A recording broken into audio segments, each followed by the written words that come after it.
Read the text aloud to the children while they listen and read it silently along with you. I'm going to read it out for you. Recycling. These days, our earth is being filled with lots of wastes. There is a lot of garbage. We produce this garbage and dump it. But remember, it's time to clean up.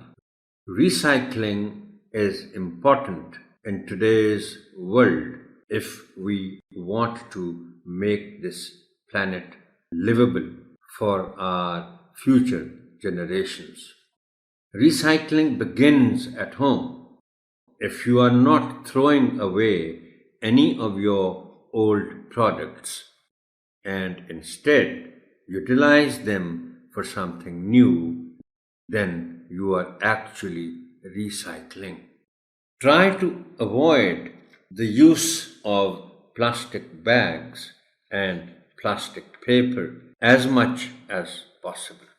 They not only pollute the environment but are also very harmful.